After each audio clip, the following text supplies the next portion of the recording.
Morning everyone, welcome back to another video. My name is Neline and I'm a dairy farmer from Saskatchewan, Canada. Today we're starting out in the feed mill shed. It's a bit of a mess in here, we're just gonna clean it up.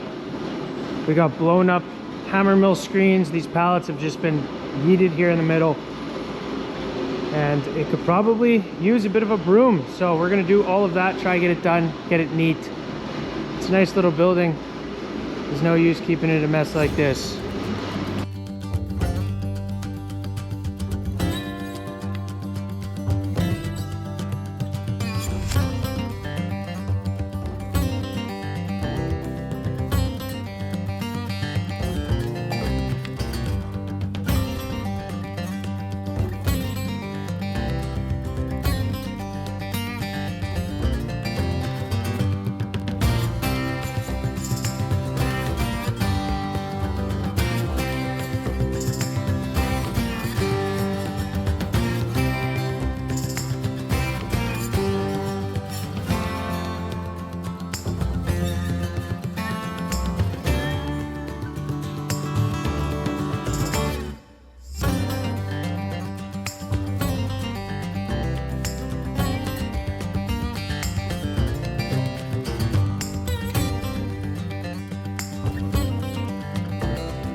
I think we're all wrapped up now, with the exception of throwing this stuff in the dump, throwing that in the metal recycling. We put 2 molasses totes and a bunch of pallets. Those were all at one point pallets full of feed. Parked them outside, got them out of here. Broomed everything away from the door, from every corner. This side of the hammer mill shed still a bit messy. This is all leftover stuff from the whole build. There's a ton of hardware,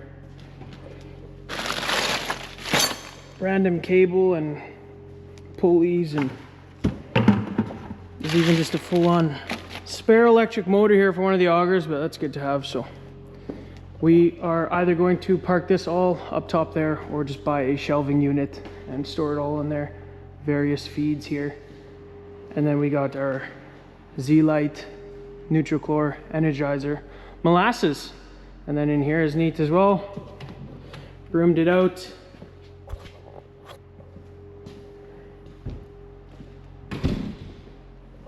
Hopefully it can stay clean for a minute. It's the afternoon. We got thunder showers rolling through everywhere.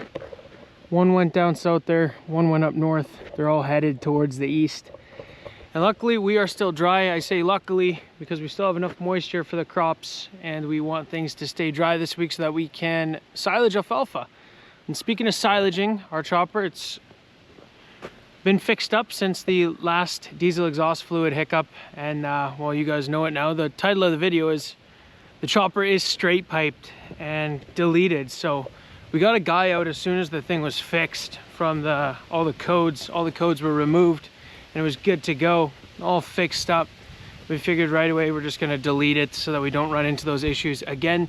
And a side effect of deleting that chopper is it's straight piped, and it is actually right off of the turbo, straight piped. So we're gonna go take a look at it now. We gotta do some stuff to it anyway, fuel it up, we gotta clean it a little bit, and we gotta put the inoculant applicator, there's a little pipe we gotta install there. So we're gonna do that now, and then we can also check out what it sounds like, because it sounds pretty insane.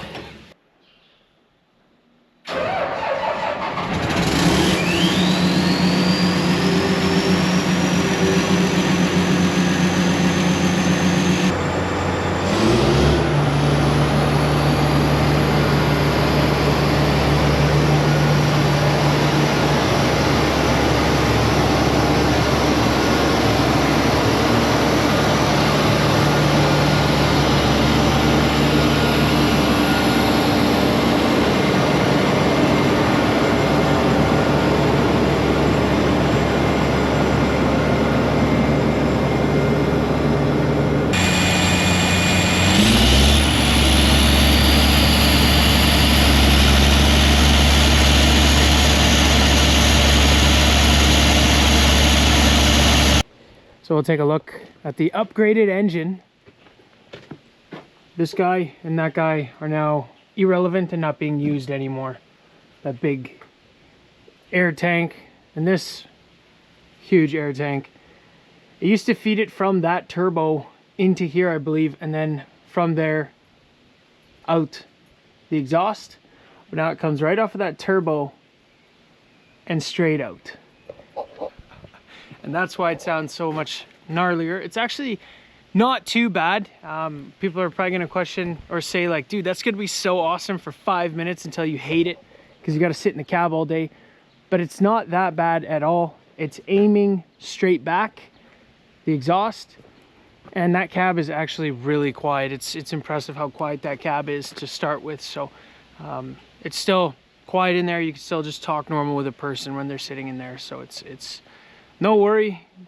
Bump a couple tunes and you should be good to go. So anyway, we are stoked about that. It kind of feels like we just now officially own this thing. It's pretty crazy when you're in the field, and because some crazy diesel exhaust fluid thing, nothing else is wrong with the machine. There's nothing that's actually wrong that's impeding this machine's ability to do its job. It's just someone's opinion about emissions is now having more control over the machine that you own than you do, and now that's not going to be the case anymore. So we are stoked about that. Obviously we're not going to go in on that, so there's no warranty for us to worry about. This thing's got almost 4,000 hours on it. It's an import, so we got to make it as reliable as we possibly can, and that just means getting rid of the diesel exhaust fluid scam that this machine was plagued with. Anyway, we are going to install a new pipe for the inoculant applicator so we can get that going. We blew it up there trying to clean it out, so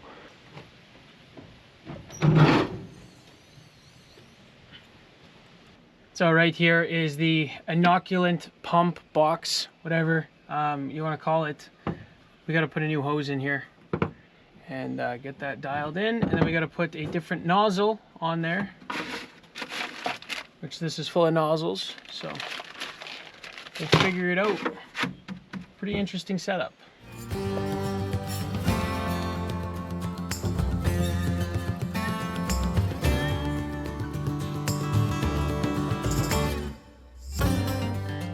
So we've figured out the inoculant hose. It enters in the side of the blower. The blower's right here, so it's gonna shoot inoculant right into the blower, mix it in as it goes up the spout. And I'm looking around this corner, man, it is tough. It's like, it's back here, guys. It's tough to reach. And I'm like, there has to be an easier way. And then I see these two knobs that you can turn, assuming that is gonna allow me to remove this arm, which it all rests on, and pull it right out nice and easy. Oh, if we don't lose him. So, yeah, look at that. There we go. Those are the nozzles. We can have really easy access to them, and then we can put them right back in. That is epic. That is epic. We need the white one out of here. I imagine it's probably a good idea for us to go and order some of these spare.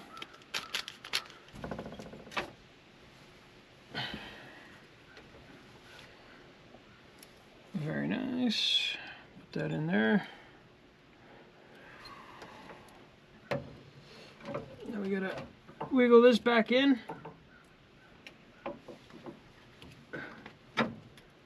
Yeah, there we go. Should be that easy. We're gonna pull up to the barn now, see if we can put some water in that applicator, run it, and hopefully it does what it's supposed to do.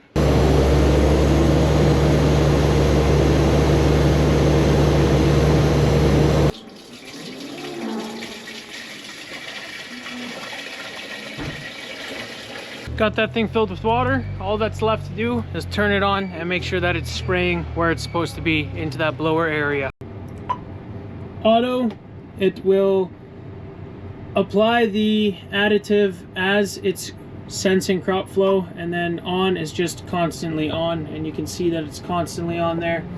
So I'm gonna go check it out now. I'm gonna go climb in here.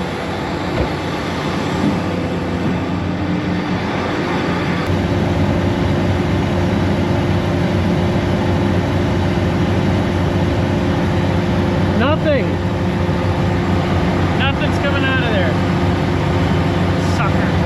So I'm trying it out. Why it's not working. I'll put this hose in reverse. So it's spinning like this, which means it's basically trying to pull liquid from here and push it to our tank. I gotta pull it from our tank and push it to here. So we gotta take this apart again, switch it around, and put it back together. And then, if all is well, we should be pumping inoculant. We're figuring it out, it's fine. It's gonna take some time.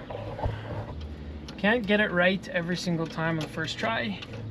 We are trying to rush right now though, because there's a nasty storm right over there that wants to dump on us here, it looks like. So we're definitely trying to make haste. That should do it. Quite confident we'll seal this back up. Okay, let's try that again. Should be spraying. Keep sticking my phone in there with the flashlight on to see if it's spraying. Let's see, right there. So you can see it working away. That is epic. So I finally got that dosing system to work. I'm confident now that I can just add in the morning the dosing and the inoculant that I want to, and should be ready to rock. Now some diesel.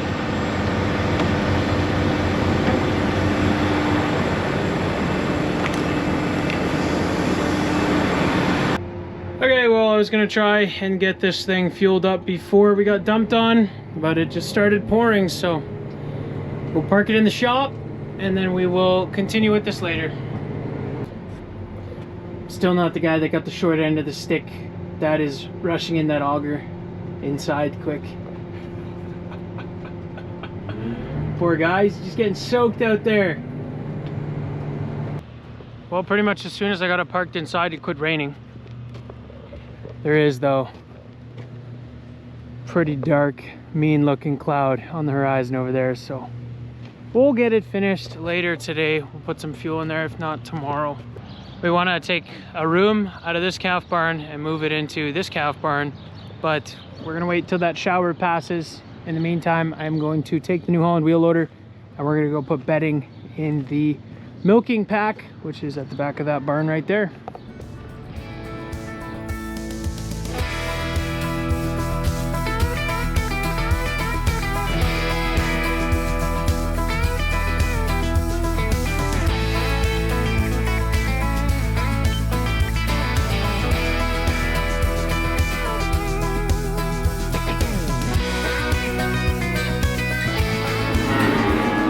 Take the calf room out. The calves are vocal because they just got weaned, of course. They always are. Already got the calf mover ready to go.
All right, so we got these little buggers moved out. I believe there's 2 rooms of 24 calves. There's 48 calves in this pen now. We also bedded them up. Nice fresh straw. We're gonna throw some net wrap in the garbage, and then we got a bunch of animals to put back in the corrals. The steers in pen 4, they get out pretty regularly, and we haven't put them back in now for like a week. So I think there's like 10 loose running around the corrals. So we'll try track them down and get them back where they belong.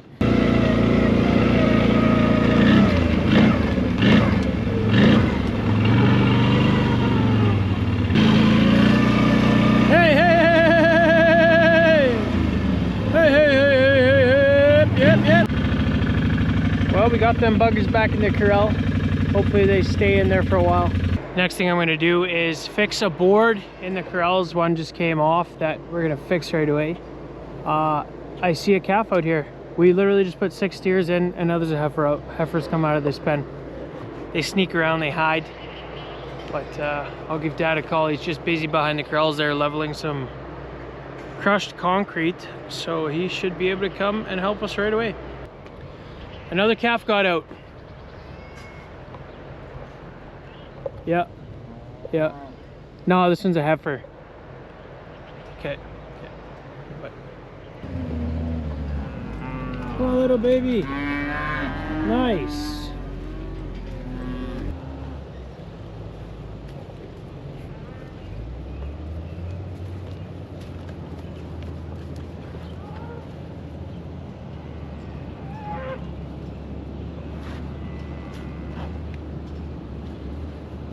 You guys here to help or what?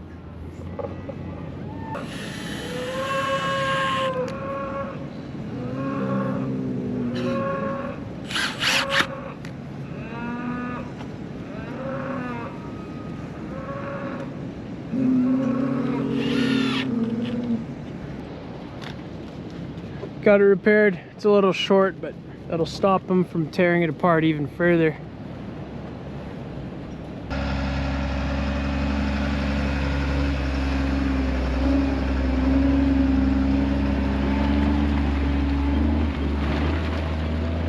Leveling crushed concrete. This is usually pretty good material to use to fill in holes in your driveway. We try to use crushed concrete as much as we can when we're building driveway. It's not cheap, but it works. It's literally just old concrete that went through a crusher, and what happens when it rains, it almost looks like it solidifies this concrete a little bit, and then it becomes super solid. So this stuff is pretty big. It's on a little big side, but it'll work. It'll serve its purpose, filling in those holes. Hopefully never to be holes again. We'll take a look here. They poured this curb for the front of the corrals. That is sweet. Today is Saturday, so we'll take the frames off Monday, I'm sure. We'll be able to have a proper look at it.